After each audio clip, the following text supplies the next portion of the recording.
आप कहाँ हैं?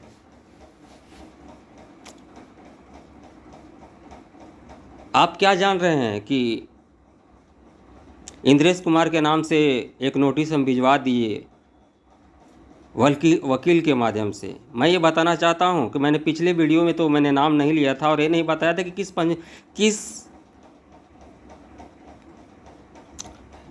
पंचायत के प्रतिनिधि द्वारा ये कार्य कराया गया, लेकिन इसकी जानकारी तब मुझे हुई जब मेरे पास कल के डेट में एक नोटिस एक वकील के माध्यम से दिया गया। श्रीमती दमयंती देवी पिता श्री रामनाथ राय, ग्राम समहरिया, पोस्ट चौरी के द्वारा।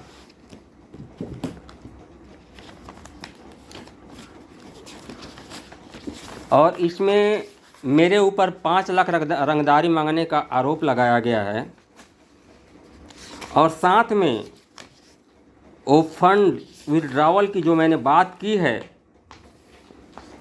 उसको लेकर के इनकी गरिमा को ठेस पहुंची है। भाई, ये पब्लिक प्रॉपर्टी है, ये पब्लिक की पैसा है, इसकी निकासी हुई है या नहीं हुई, हम पब्लिक हैं, क्या हमको बोलने का राइट्स नहीं है? ये आपका तो पर्सनल पैसा नहीं है। मैंने तो ये नहीं कहा कि आपने निकाला है, आपने चोरी की है। और आपने नोटिस भेज दिया कि मैंने आपसे 5 लाख रुपये रंगदारी की मांग की है।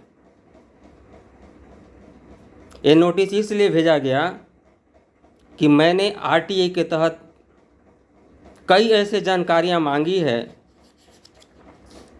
जिसको देने में बिल्कुल अक्षम हो गए हैं और वो मैं पंचायत प्रतिनिधि के द्वारा वो जानकारी मांगा हूँ, लेकिन इन्होंने मेरी आवाज़ दबाने के लिए मेरे ऊपर 5 लाख रंगदारी मांगने का आरोप और मुझे माफ़ी मांगने की हिदायत दी गई।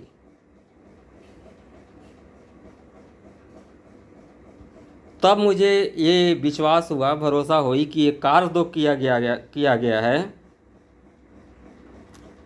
माननीय वर्तमान मुखिया, महिला मुखिया श्रीमती दमयंती देवी पति रामनाथ राय के द्वारा किया गया है। तो मैं ये बता दूं कि अगर आपने ये काम किया है और आपने ये जानकारी उपलब्ध कराई है या पोर्टल ई स्वराज ग्राम पोर्टल पे जो भी जानकारी है, वो जानकारी और आपके कार्य दोनों मेल नहीं खा रहे। ये कार्य जो है भ्रष्टाचार से युक्त है। काली माँ के पास जो कुआं है वो कुआं पहले से ही भरा हुआ है, उसको आपने जीर्णोद्धार कैसे कर दिया? भरे हुए कुएं को वहाँ पे सुख्ता का निर्माण कैसे कर दिया? वहाँ पे कौन ऐसी काम की जिसमें लाखों रुपये के आपने दिखाया है कि कॉस्ट आपका कार्य कंप्लीट भी हो गया है। 1 साल के भीतर आपने 28 बार पंचायत में जो है 28 बार जो है निकासी हो चुकी है, पंचायत प्रतिनिधि के खाते में पैसा चला गया है। सेंट्रल गवर्नमेंट 15वें वित्त आयोग के तहत और राज्य सरकार के 14वें वित्त आयोग के तहत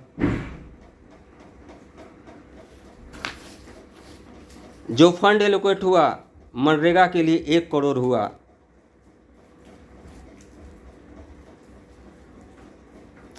और ड्रिंकिंग वाटर और सैनिटेशन के लिए 75 लाख रुपये। अगर आपने पैसा नहीं निकालिया, पैसा इशू नहीं हुआ है, फर्स्ट इंस्टॉलमेंट प्रथम किस्त,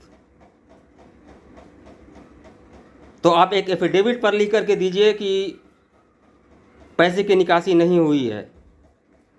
1 रुपया भी आपने कार्य जो भी किया उसमें से 1 रुपया भी नहीं मिला है। तो मैं सारे पब्लिक के बीच में कहता हूँ कि जो भी दंड मुझे दिया जाएगा, जो भी आरोप या जो भी आप अपने स्तर से कानूनी एक्शन लेना चाहती हैं, इसके लिए मैं स्वतंत्र हूँ और आपके उस गुनाह की भी सज़ा मैं भुगतने के लिए तैयार हूँ जो मैंने कभी किया नहीं।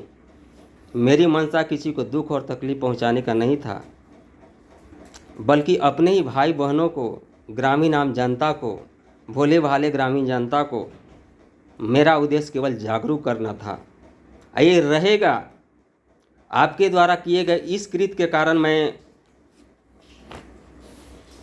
चुप नहीं रह सकता।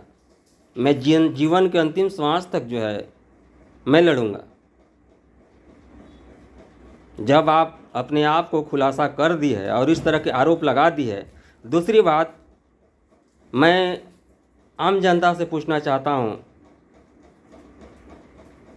कि इनके द्वारा मुखिया जी के पति के द्वारा, मुखिया अपने पति से धमकी दिलवाती हैं अंचल अधिकारी के चेंबर में कि धारा 307 लग जाएगा इन लोगों के ऊपर, ये लोग बर्बाद हो जाएगा, तुम लोग बर्बाद हो जाओगे। मेरे भतीजा को धमकी देते हैं, जिसके संबंध में मेरे पास साक्ष्य भी उपलब्ध है। अंचल अधिकारी सहित सरपंच के बीच में ये बात इन्होंने जो कहा, क्या एक गरिमामय पद मुखिया का जो है इस तरह से अपने पति के माध्यम से